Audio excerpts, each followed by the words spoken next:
से।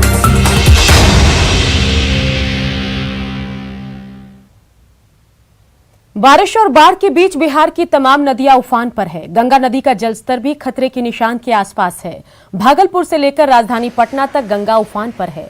पटना के गांधी घाट में गंगा में बढ़े जलस्तर का जायजा लिया संवाददाता रजनीश कुमार ने। राज्य की प्रमुख नदियां कोसी और गंडक का जहां तेवर कम होने लगा है, वहीं गंगा पूरे सवाब पर है। कहलगांव में गंगा जहां लाल निशान के पार कर गई है, वहीं राजधानी पटना के गांधी घाट में भी देखिए कि गंगा अपने रौद्र रूप में है और लगातार जलस्तर में वृद्धि देखी जा रही है। पिछले 2 से 3 दिनों की बात करें तो 14 से 16 सेंटीमीटर तक जो जलस्तर है उसमें वृद्धि देखने को मिली है। कहा भी जाता है कि अगस्त माह में गंगा का जलस्तर इसी तरह से बढ़ता है और एक खतरा बरकरार रहता है। हालांकि खतरे के निशान से गांधी घाट के पास अभी गंगा जो है पीछे है, लेकिन जो आसपास के इलाके हैं वहां पर अभी खतरा मंडरा रहा है।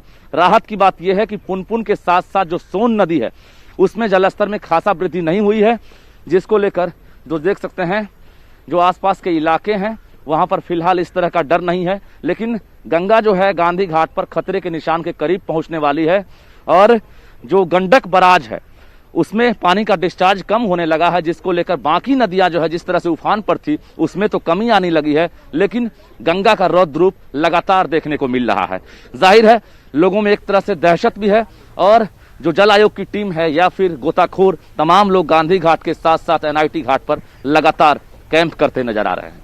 कैमरामैन मनीष जुनेजा के साथ रजनीश कुमार, न्यूज़ 18 पटना। मुजफ्फरपुर के बेला औद्योगिक क्षेत्र में बीते 1.5 महीने से जलजमाव से लोग परेशान हैं। सड़कों पर पानी बह रहा है। जलजमाव के चलते ज्यादातर इकाइयों में उत्पादन ठप है। फैक्ट्रियों में काम करने वाले मजदूर परेशान हैं। जिला उद्योग केंद्र भी डूबा हुआ है। इलाके के मजदूरों और उद्यमियों से बात की हमारे संवाददाता सुधीर कुमार ने। पूरा अंदर में पानी चला गया है, तो अभी भी काल मशीन से सफाई किया है। अभी उत्पादन शुरू हुआ है क्या? उतना पहले जैसा नहीं है। काम करने में दिक्कत हो रही है, पाँव में घाव हो जा रहा है, यही सब परेशानी है। तबीयत भी खराब होता है। यही सामने उद्योग विभाग का कार्यालय है। उद्योग विभाग का कार्यालय नहीं खुल रहा है, पानी घुसा हुआ है। सारा कारोबार औद्योगिक क्षेत्र का बंद है। मजदूरों को जो यहाँ काम मिलता था वो काम बंद है। सभी फैक्ट्री में पानी है, जान माल का नुकसान है। बेला औद्योगिक क्षेत्र के जो औद्योगिक इकाइयां हैं वहां के मजदूरों को सुन रहे थे, सुपरवाइजर को सुन रहे थे कि लगभग 1.5 महीने से जो यह पानी है अब यह पानी काला होने लगा है। तो जाहिर है पानी काला हुआ, गंदा हुआ तो मजदूरों को परेशानी हो रही है, बीमारियां हो रही हैं। कुछ मजदूर बता रहे थे कि उनके पैर सड़ जाते हैं, डैमेज हो जाते हैं। और ज़रा दूर तक देखिए कि ये औद्योगिक क्षेत्र से निकलने वाला रास्ता है, इधर से ही प्रवेश करने वाला रास्ता है। जाहिर है कि बाहर की गाड़ियाँ या फिर बाहर के जो खरीदार होते हैं वो नहीं आते हैं, पार्टी नहीं आते हैं। तो बारिश ने इस साल उत्पादन को काफ़ी प्रभावित किया है और जो बेला का यह औद्योगिक क्षेत्र है यहाँ काफ़ी क्षति हुई है। परेशानी तो लोगों को हुई ही है, उत्पादन और यहाँ की व्यवस्था को भी काफ़ी क्षति पहुँची है। सुधीर कुमार, न्यूज़ 18 मुजफ्फरपुर। मुजफ्फरपुर में बाढ़ पीड़ितों की संख्या 14 लाख के करीब हो गई है। जिले में बाढ़ से प्रभावित 14 प्रखंडों के सैकड़ों परिवार नेशनल हाईवे और ऊंची जगहों पर शरण लिए हुए हैं। कई इलाकों में सरकारी मदद नहीं मिलने से लोग बेहाल हैं। NH57 का जायजा लिया संवाददाता प्रवीण ठाकुर ने। मुजफ्फरपुर में बाढ़ की स्थिति गंभीर बनी हुई है और अभी हम हैं NH57 पर। ये मिठन सराय का इलाका आप देख रहे हैं। जो NH57 का एक लेन है पूरी तरह बाढ़ पीड़ितों के कब्जे में है और इनके घरों में जब पानी आया है तो इस वजह से एक लेन पर पूरी तरह ये लोग अपना आशियाना बनाए हैं और परिचालन भी गाड़ियों का एक लेन पर ही हो रहा है सुरक्षा के दृष्टिकोण से। और जो बूढ़ी गंडक नदी का पानी है वो इलाके में बड़े इलाके में फैला है। इस वजह से NH57 लोगों के लिए आप कह सकते हैं एक सहारा बनकर आया है।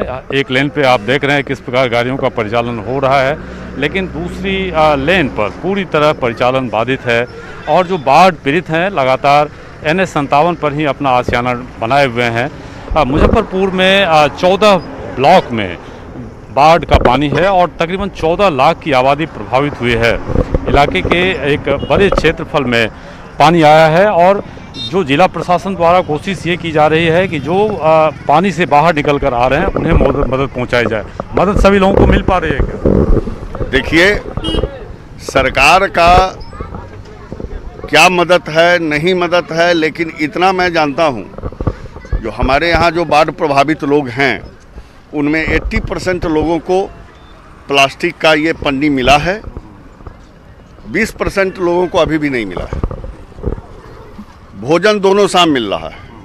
बाढ़ पीड़ित परिवार हैं जो हमारे फ्लड के भीतर रह रहे हैं, उनके भोजन की व्यवस्था नहीं हो रही है। क्या दिक्कत क्या हो रही है आपको?